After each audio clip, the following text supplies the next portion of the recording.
Today, we're jumping into the story of Joshua. He's this incredible leader from the Bible who shows us what it really means to face our giants, topple massive walls, and conquer our biggest fears.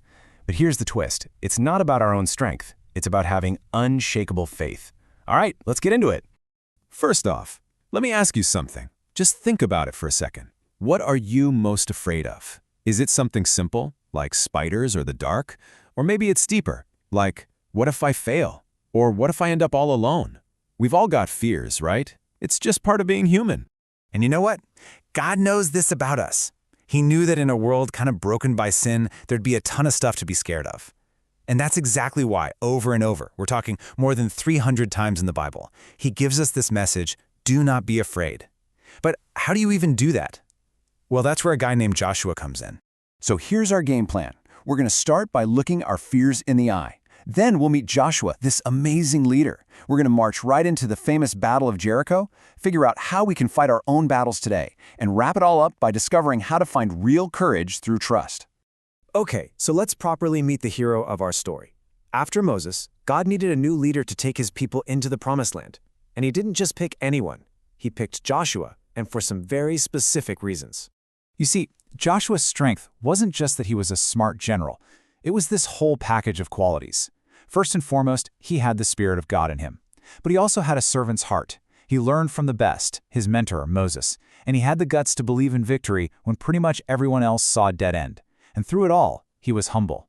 These weren't just nice personality traits. They were absolutely essential for the impossible stuff God was about to ask him to do.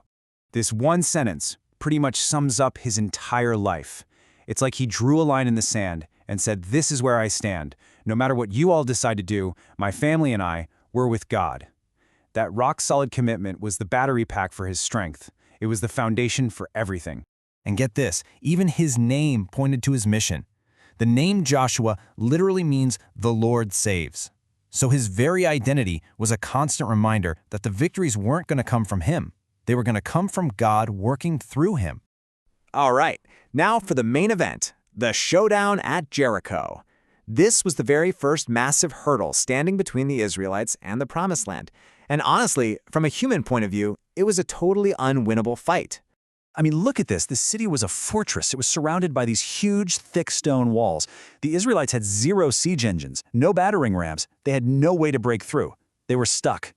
And Joshua knew, deep down, that without God's help, they didn't stand a chance. So what was God's big strategic plan? Well, it was weird. There was no fighting, no weapons, just walking. Marching in a very specific order, in total silence, for 6 straight days. Can you just imagine how crazy they must have felt?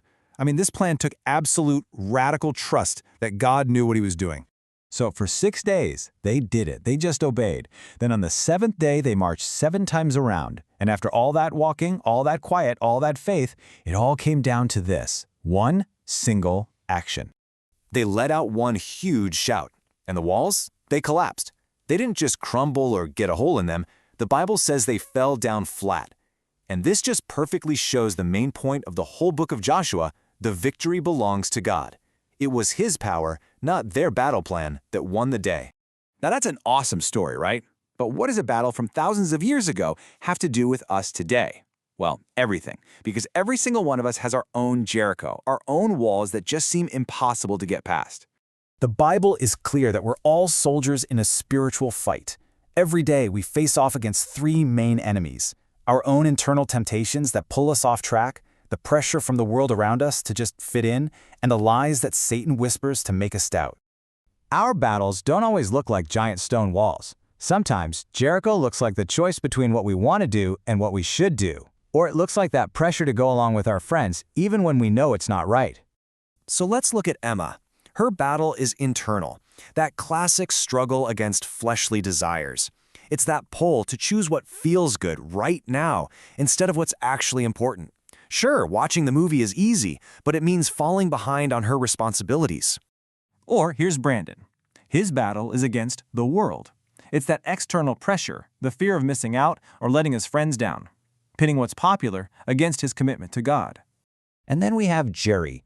A friend suggests that just being a good person is good enough. This battle is against Satan, who uses lies that sound simple and reasonable to try and make God's actual commands seem less important. It's a direct attack on his faith. So, if we all have these battles, how are we supposed to fight them? We do it the exact same way Joshua did. Not by gritting our teeth and trying harder, but by finding courage that comes from trusting God completely. Check out Travis's story. His Jericho was a bully. First, he tried to fight back on his own, which only made things worse. Then he tried getting a teacher involved, and that kind of backfired too. It wasn't until he finally gave the whole problem to God in prayer that things started to change for the better. The lesson? The path is always quicker when we start with God. And that's the key takeaway right there. Trusting God isn't some vague, fuzzy feeling. It's an active choice. It means consciously remembering that He's the one in control, He's got the full picture, and we can put all our confidence in Him, not in ourselves and not in other people. And this is the promise. This is what God told Joshua right before his journey started, and it's the exact same promise he gives to us. It's not a suggestion, it's a command that's built on a promise. Be strong and courageous, because the Lord your God is with you. Wherever you go, He's got your back. So, as we wrap this up, I want to leave you with this question to really think about. What's your Jericho?